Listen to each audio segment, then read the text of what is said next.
Hello friends, आज है 29 मई 2021 और आज हम बात करेंगे L&T फाइनेंशियल होल्डिंग्स के शेयर के बारे में। दोस्तों, 28 मई यानी फ्राइडे के दिन इस शेयर में एक अच्छी खासी बढ़त देखने को मिली है।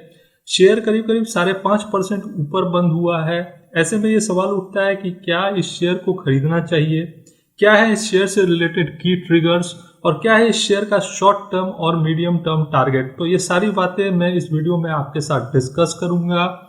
शेयर और म्यूचुअल फंड से रिलेटेड अगर आपको वीडियोस देखना है तो मेरे चैनल को जरूर सब्सक्राइब कर लेना। फ्राइडे के दिन L&T फाइनेंशियल होल्डिंग्स के शेयर में अच्छी खासी तेजी थी और काफी दिनों से ये शेयर सुस्त पड़ा हुआ था, लेकिन फ्राइडे के दिन इस शेयर में एक अच्छा खासा उछाल देखने को मिला है। ऐसे में क्या इस शेयर में इन्वेस्ट करना चाहिए, ये बातें हम इस वीडियो में जानेंगे। दोस्तों, सबसे पहले तो देखते हैं कि लास्ट 1 ईयर में इस शेयर का कैसा परफॉर्मेंस रहा है। तो कोविड-19 पेंडेमिक में जो शेयर मार्केट में क्रैश आया था, तो उस कारण से L&T फाइनेंशियल होल्डिंग्स के शेयर में भी एक क्रैश आया था और उसके बाद इस शेयर में एक तेजी देखने को मिली है और पिछले एक साल का हाईएस्ट प्राइस है 112 रुपये 35 पैसे और अभी ये शेयर ट्रेड कर रहा है 93 रुपये 60 पैसे पे। तो दोस्तों, पिछले एक साल का परफॉर्मेंस इस शेयर का अच्छा रहा है। जिन लोगों ने इस शेयर को लो प्राइस पे खरीदा होगा उनको तो काफी फायदा हुआ इस शेयर से, पर हमें ये जानना है कि आने वाले टाइम में ये शेयर यहाँ से कैसा परफॉर्म करेगा। दोस्तों, अगर मैं फ्राइडे के वॉल्यूम्स की बात करूं तो वॉल्यूम काफी हाई था। आप देखिए, वॉल्यूम 28 मई को यानी फ्राइडे के दिन 3,17,89,000 शेयर से ज्यादा का ट्रेड हुआ है। तो इसका मतलब ये है कि वॉल्यूम ट्रेडेड काफी हाई है, काफी ज्यादा लोग इस शेयर को ट्रेड कर रहे हैं मार्केट में। तो ये एक अच्छा पॉइंट निकल के आता है कि मार्केट में ये शेयर आज के दिन में एक्टिव हो चुका है, इसका वॉल्यूम काफी हाई है। अब बात करते हैं इस शेयर के मार्केट कैप की। तो मार्केट कैप इस शेयर का 21,865 करोड़ है और ये शेयर एक लार्ज कैप स्टॉक है। दोस्तों, जो सबसे इंपॉर्टेंट की ट्रिगर मैं दिखाना चाहता हूं वो है डिलीवरी वॉल्यूम। आप L&T फाइनेंशियल होल्डिंग्स के डिलीवरी वॉल्यूम को देखिए। 28 मई को यानी फ्राइडे के दिन इस शेयर का 1,33,00,000 शेयर्स का डिलीवरी हुआ है। बहुत बड़ी क्वांटिटी की लोग डिलीवरी वॉल्यूम में उठा रहे हैं इस शेयर का। अगर आप परसेंटेज वाइज देखिए तो 37.7% of the total share traded का डिलीवरी वॉल्यूम हुआ है। ये बहुत बड़ा परसेंटेज है। तो डिलीवरी वॉल्यूम काफी हाई है। आप देखिए, 1 month delivery volume has increase by 40.23%। 1 day delivery volume has increased by 232.89% over 5 day average। तो जो डिलीवरी वॉल्यूम पिछले एक महीने का है L&T फाइनेंशियल होल्डिंग्स का, वो ये क्लियरली दिखा रहा है कि लोग इस शेयर को डिलीवरी में काफ़ी ज़्यादा क्वांटिटी में उठा रहे हैं। लोग ये एक्सपेक्ट करते हैं कि ये शेयर हायर प्राइस टारगेट्स को दिखा सकता है, इसीलिए डिलीवरी में इस शेयर को उठाया जा रहा है। अकेले 28 मई को 1,33,00,000 शेयर्स का डिलीवरी हुआ है। 5 डे एवरेज भी देखिए कितना हाई है, 36.60% डिलीवरी वॉल्यूम है 5 डे एवरेज का। तो डिलीवरी वॉल्यूम इस शेयर का एक बड़ा इंपॉर्टेंट मैसेज दे रहा है दोस्तों कि लोग भर भर के इस शेयर को उठा रहे हैं और लोगों को इस शेयर में हायर प्राइस टारगेट्स का उम्मीद है, इसीलिए लोग इस शेयर को डिलीवरी में खरीद रहे हैं और अपने पोर्टफोलियो में होल्ड कर रहे हैं। अब L&T फाइनेंशियल होल्डिंग्स के शेयर होल्डिंग पैटर्न को डिस्कस कर लेते हैं दोस्तों, फिर मैं आपको और कुछ की ट्रिगर्स बताऊंगा। सबसे पहले तो शेयर होल्डिंग पैटर्न में प्रमोटर्स की हिस्सेदारी 63.62% की है, FIIs की हिस्सेदारी 10.60% की है, म्यूचुअल फंड की हिस्सेदारी ना के बराबर है और इंश्योरेंस कंपनीज की हिस्सेदारी 5.02% की है। अगर हम बात करें प्लेज्ड प्रमोटर होल्डिंग की तो वो नन है, मतलब कोई भी शेयर गिरवी नहीं है। और FIIs के 123 FIIs ने इसमें अपना पैसा लगाया है और promoter with the highest holding Larsen and Toubro है, जिनकी हिस्सेदारी 63.62% की है।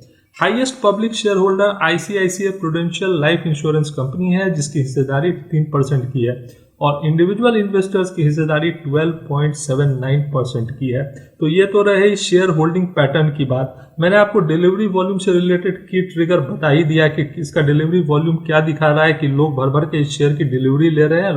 लोग एक्सपेक्ट करते हैं कि ये शेयर ऊपर के प्राइस टारगेट्स को दिखा सकता है। अब मैं L&T फाइनेंशियल होल्डिंग्स के वेबसाइट पे जाकर L&T फाइनेंशियल सर्विसेज के वेबसाइट पे जाके आपको इस कंपनी के काम के बारे में कुछ बताता हूँ दोस्तों, और वो भी एक ट्रिगर है इस कंपनी से रिलेटेड। आप इस कंपनी के काम को देखिए दोस्तों, ये टू व्हीलर फाइनेंस करता है, ये फार्म इक्विपमेंट फाइनेंस करता है, ये माइक्रो लोन्स देता है, ये हाउसिंग फाइनेंस के बिजनेस में है, ये रियल एस्टेट फाइनेंस में है, ये इंफ्रा फाइनेंस में है और ये म्यूचुअल फंड में है। तो ये सारे बिजनेसेस जो है दोस्तों, ये इंडिया के ग्रोथ स्टोरी से लिंक है। अगर इंडिया में आने वाले टाइम में ग्रोथ होगा तो इन सारे बिजनेसेस में बहुत ज़्यादा ग्रोथ होगा और इसका direct benefit L&T financial holding को होगा। ये बिजनेस इंडिया के ग्रोथ स्टोरी से लिंक्ड है। अगर आप रियल एस्टेट की बात कीजिए तो इतने सारे घर बन रहे हैं, उनके लिए फाइनेंस की जरूरत है, तो रियल एस्टेट फाइनेंस की का बिजनेस इंडिया में आने वाले टाइम में बूम करेगा। इंफ्रा फाइनेंस का बिजनेस बूम करने वाला है। फार्म इक्विपमेंट, अगर हमको अपने एग्रीकल्चर को मॉडर्नाइज करना है तो फार्म इक्विपमेंट फाइनेंस का बिजनेस भी आने वाले टाइम में बूम करेगा। हाउसिंग फाइनेंस, लोग जब घर लेते हैं तो उनको फाइनेंस की जरूरत पड़ती है, तो housing finance, two wheeler finance, ये सारे ऐसे बिजनेसेस है दोस्तों जो आने वाले टाइम में ग्रो करेंगे।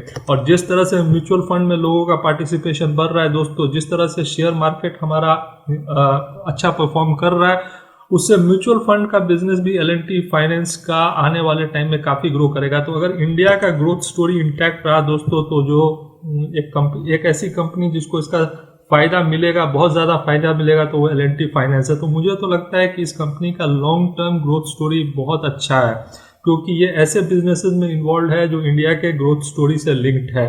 इसीलिए एल&टी फाइनेंशियल होल्डिंग के बिजनेस मॉडल को लेकर हम लोग काफी ज्यादा पॉजिटिव रह सकते हैं कि आने वाले टाइम में इसका ग्रोथ अच्छा होगा इस कंपनी का। ये सारे ऐसे बिजनेसेस में इन्वॉल्व है जो बिजनेस आने वाले टाइम में इंडिया में ग्रो करेगी। तो ये बहुत बड़ा ट्रिगर है दोस्तों उन इन्वेस्टर्स के लिए जो शेयर्स को लॉन्ग टर्म के लिए रखना चाहते हैं।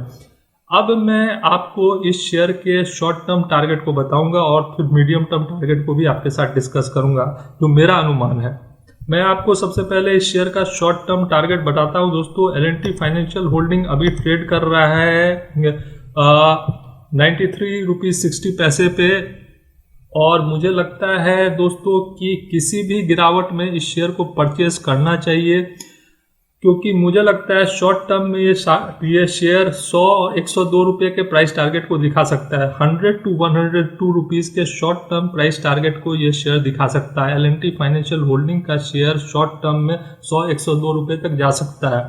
तो अगर मार्केट में कोई गिरावट आती है तो आप इस शेयर को खरीद सकते हैं 100-102 रुपये के प्राइस टारगेट के साथ। याद रखना दोस्तों, ये शॉर्ट टर्म टारगेट है। शेयर मार्केट में निवेश करने से पहले अपना रिसर्च और एनालिसिस जरूर करना, उसके बाद ही अपना पैसा लगाना।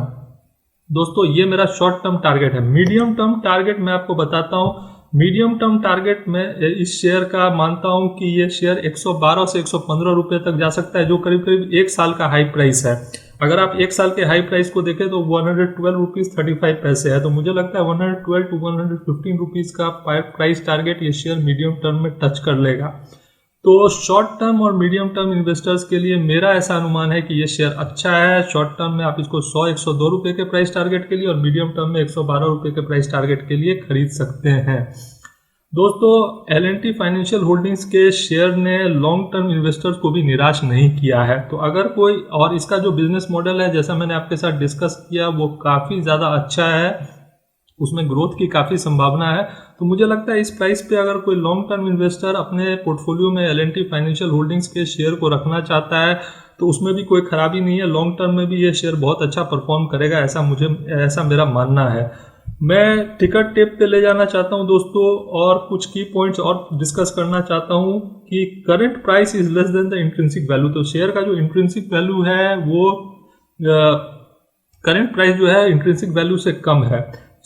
शेयर ने एफडी से ज़्यादा अच्छा रिटर्न दिया है, बैंक एफडी से अच्छा रिटर्न दिया है, और शेयर ओवरसोल्ड जोन में नहीं है। तो it is a good point, it's a good time to enter the stock. अगर फाइनेंशियल्स की बात करें दोस्तों तो देखिए दो की पॉइंट्स मैं आपको बताता हूँ। यहाँ पे टिकट टेप में ये पॉइंट मेंशन है। Over the last 5 years revenue has grown at a yearly rate of 17.59% versus industry average of 11.89%। तो जो कंपनी का रेवेन्यू ग्रोथ है लास्ट 5 years में वो इंडस्ट्री एवरेज से काफ़ी बेहतर है। Over the last 5 years market share has increase from 11.49% to 14.6%। तो कंपनी का मार्केट शेयर भी बढ़ा है और रेवेन्यू भी इंडस्ट्री एवरेज से ज़्यादा बेहतर है। मैंने आपको कंपनी के शेयर होल्डिंग पैटर्न के बारे में सब कुछ बता ही दिया है।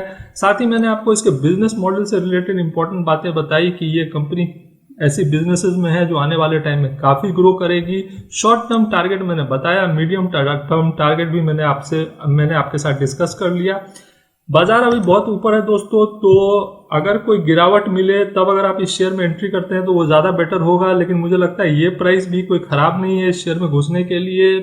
100 से 102 रुपये के शॉर्ट टर्म टारगेट के लिए और 112 रुपये के मीडियम टर्म टारगेट के लिए शेयर को खरीदा जा सकता है, ऐसा मेरा अनुमान है। अपना रिसर्च जरूर कर लेना शेयर बाजार में इन्वेस्ट करने से पहले, और चैनल को जरूर सब्सक्राइब करना, क्योंकि मैं आपके साथ शेयर और म्यूचुअल फंड से रिलेटेड टॉपिक्स पे डिस्कशन करता रहूंगा। थैंक्स फॉर वॉचिंग दोस्तों, हैव ए नाइस डे।